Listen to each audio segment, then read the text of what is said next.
कई लोग को अच्छा नहीं लगेगा, लेकिन मुझे लगता है कि हंसाने का प्रयास करूंगा। और मार्मिक कविता है स्क्वाड्रन लाइफ के ऊपर, चूंकि स्क्वाड्रन वाले ज्यादा हैं। स्क्वाड्रन का टेक्नीशियन ऐसा प्राणी है, हम लोग प्राणी हैं, आदमी नहीं है, जिसको परेशानी ही परेशानी है। सुबह 3 से 4 के बीच में उठता है, सीधे टॉयलेट जाता है, जिसके लिए जाता हो नहीं पाता है। सुबह 3 से 4 के बीच में उठता है, सीधे टॉयलेट जाता है, और जिसके लिए जाता है हो नहीं पाता है।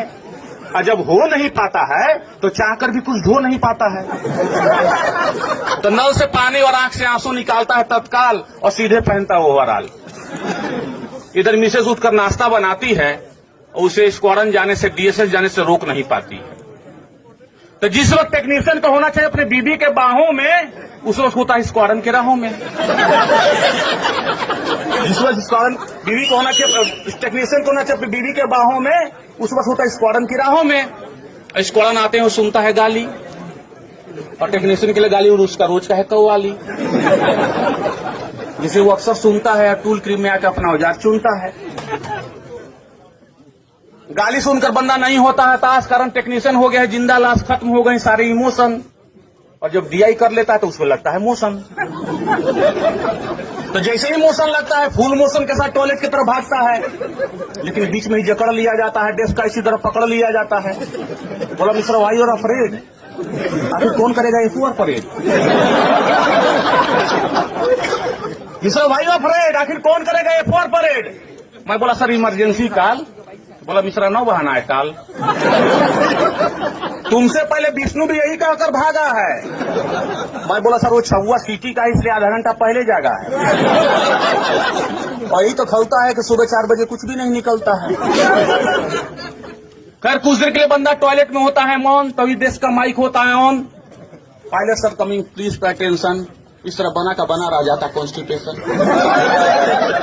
पायलट का नाम सुनते ही उसे याद आती है नानी, किसी तरह गिराता है टॉयलेट में पानी, फिर पहुंचता वही पेन रेस्पेक्टिव, फिर सुनने को मिलता वही गाली हुई एडजेक्टिव।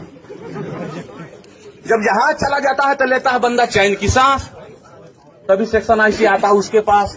बोला मिश्रा तुम्हारे साथ क्या प्रॉब्लम है, टॉयलेट के जाते हो, आधा घंटा वहीं लगाते हो, मुझे तो लगता है वहां पर किसी को ट्यूशन पढ़ाते हो।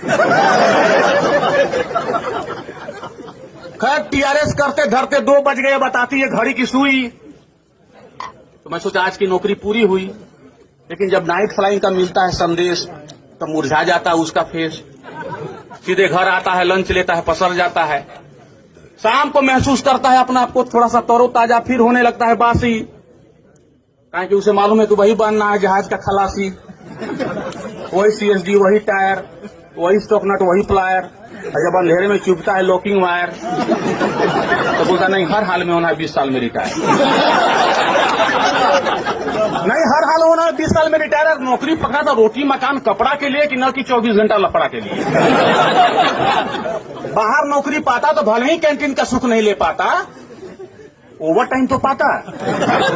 यहाँ तो काम करते करते टाइम हो जाता है ओवर, और सेक्शन ऐसी लगने लगता है गुलशन ग्रोवर।